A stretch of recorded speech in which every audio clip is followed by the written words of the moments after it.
నమస్తే. ఇప్పుడు మీరు చూడబోతున్న వీడియో ఖచ్చితంగా మీకు ఉపయోగపడుతుంది, నచ్చుతుంది కూడా. మరి మీకు నచ్చిన విషయం నాకు తెలియాలి అంటే ఈ వీడియోని మీరు లైక్ చేయాలి, షేర్ చేయాలి, అలాగే మన ఛానల్‌ని సబ్స్క్రైబ్ చేయాలి. మీ సపోర్ట్‌ని నాకు అందిస్తారు కదా! ఓకే. ఇప్పుడు వీడియోని స్టార్ట్ చేద్దాం. నమస్తే, వెల్కమ్ టు అవర్ ఛానల్. నేను పద్మిని. ప్రస్తుతంతో పాటు ఒక కొత్త గెస్ట్ ఈరోజు మన ఛానల్‌కి రావడం జరిగింది. తన పేరు అవినాష్ దాస్. ఆయన ఒక ఆస్ట్రాలజర్. మాట్లాడదాం. అవినాష్ గారు నమస్తే అండి. నమస్కారం అండి. ఎలా ఉన్నారు అవినాష్? నేను దేవుడి దయ వల్ల చాలా బాగున్నానండి. రైట్. సో మీరు ఒక ఆస్ట్రాలజర్.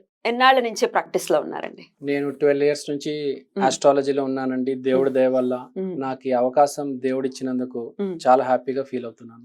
రైట్. సో 12 ఇయర్స్ నుంచి ప్రాక్టీస్ లో ఉన్నారు. మీ గురువు గారు ఎవరు? మా గురువు గారు ఉమంగ్ తనేజా గారు, ద గ్రేట్ పర్సన్. నా జన్మ జన్మల పుణ్యము. మా గురువు గారు వల్ల నేను జ్యోతిష్యం నేర్చుకున్నాను, ఇవాళ ఈ స్థాయికి ఉన్నాను. గురుభ్యో నమః. రైట్ అండి. సో ఎందుకు ఆస్ట్రాలజీ అనేది, యూ లుక్ సో యంగ్, చిన్నపిల్లలానే కనబడుతూ ఉన్నారు. సో ఆస్ట్రాలజీ అనేది ఎందుకు ఇష్టం మీకు? ఐ డింట్ చూజ్ ఆస్ట్రాలజీ అండి, ఆస్ట్రాలజీ చోజ్ మీ. రైట్.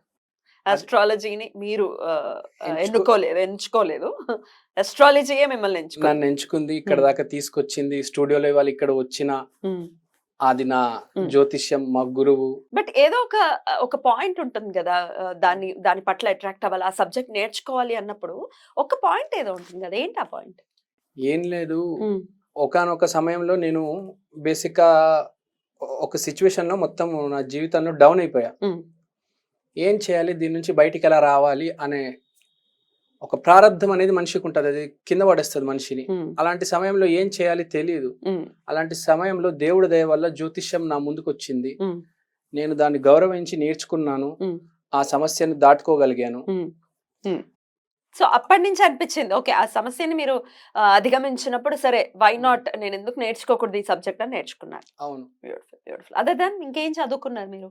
నేను నా దగ్గర డ్యూయల్ డిగ్రీ ఉందండి. బేసిక్ గా నేను ఫస్ట్ 4 సంవత్సరాలు బీటెక్ నేర్చుకున్నాను హైదరాబాద్ లో. తర్వాత 3.5 సంవత్సరాలు కోల్కతాకి వెళ్ళి హోమియోపతి నేర్చుకున్నాను. నాకు ఒక హోమియోపతి క్లినిక్ కూడా ఉంది. అలానే నేను 2.5 సంవత్సరాలు సాఫ్ట్వేర్ జాబ్ కూడా చేశాను. ప్రస్తుతం అయితే ఓన్లీ పగలు పూట హోమియోపతి చేస్తున్నాను, మిగతా టైం అంతా ఆస్ట్రాలజీనే చేస్తున్నాను. రైట్. అద్భుతం. సో ఆస్ట్రాలజీ మీ ప్యాషన్ లాగా నాకైతే అనిపిస్తుంది. ఎందుకంటే సమస్యల నుంచి బయటపడాలి అంటే ఖచ్చితంగా ఆస్ట్రాలజీ హెల్ప్ కనుక తీసుకుంటే దైవానుగ్రహంతో బయటపడటం అనేది చాలా సులభతరం అవుతుంది. అంతేనండి? రైట్. సో మరి సబ్జెక్ట్ కి సంబంధించి మాట్లాడుకుందాం మనం. ముందుగా గురు గ్రహం, నవగ్రహాలు కూడా మనకి డెఫినెట్ గా చాలా ఇంపార్టెంట్. ఏ గ్రహానికి ఆ గ్రహానికి సంబంధించి ఆ ఇంపార్టెన్స్ ఖచ్చితంగా ఉంది, సబ్జెక్ట్ ఆ ఇంపార్టెన్స్ ఇస్తుంది. బట్ గురువు గ్రహం గురించి మాట్లాడుకుంటే అత్యంత శుభదాయకమైన పుణ్యగ్రహంగా మాట్లాడుతూ ఉంటారు కాబట్టి, సో చెప్పండి, గురువు గ్రహం ఒకరి జన్మ జాతకంలో ఎలాంటి ప్రభావం చూపిస్తుంది? అసలు ఎవరి జూపిటర్ అంటే? గురుగ్రహం అంటే ఎవరో కాదండి, ఈ భూమి మీద అతి గొప్ప గురుగ్రహం ఉన్న మనిషి పేరు శ్రీరామచంద్రుడు. గురువు అంటే జీవం, గురువు అంటే ప్రాణం. మీరు చూడండి, శ్రీరాముడి జీవితంలో అతనికి సహాయం చేసింది జీవం. చెట్లు వనవాసం ఇచ్చాయి, నీళ్ళ మీద ఆనకట్ట కట్టారు, వానరులు హెల్ప్తో రావణాసురుడు లాంటి దుర్మార్గుడిని ఓడించారు. అతని దగ్గర ఏమీ లేదు, కానీ నీళ్లు, చెట్లు, వానరులు వాళ్ళే వచ్చి సహాయం చేశారు. ఎందుకంటే శ్రీరామచంద్రుడు గారి గురువు ఉచ్చంలో ఉంది. గురువు అంటే రెస్పెక్ట్, గురువు అంటే పాజిటివిటీ. మనిషి పాజిటివ్గా మాట్లాడాలి. రాముడికి లగ్నంలో గురువు ఉంది, రావణుడికి లగ్నంలో శని ఉంది. రాముడికి చదువు పెద్దగా రాదు, ఓన్లీ శస్త్ర విద్య వచ్చు. రావణాసురుడికి రాని విద్య లేదు, ప్రతి విద్య మీద కమాండ్ ఉంది. కానీ రావణాసురుడు చెడ్డోడు, రాముడు మంచోడు. అది గురుగ్రహ పవర్. బాగా చదువుకున్న వాళ్ళు మీరు చూడండి, మామూలుగా ఉంటారు, మంచి వాళ్ళు చాలా పైకి వెళ్తారు. గురువు అంటే అదృష్టం, శని అంటే కష్టం. గురుగ్రహం అనేది శ్రీరామచంద్రుడి జీవితంలో ఎంత ఇంపార్టెంట్ అంటే, అతను ఎప్పుడైనా ఒక నిర్ణయం తీసుకోవాలంటే 10 మంది చుట్టూ గురువులు ఉండేవారు. ఏ నిర్ణయం సొంతంగా తీసుకునేవారు కాదు శ్రీరామచంద్ర ప్రభువులు వారు. ప్రతి నిర్ణయం 10 మందిని అడిగి తీసుకునేవాళ్ళు. అహంకారం ఎప్పుడు ఉండేది కాదు.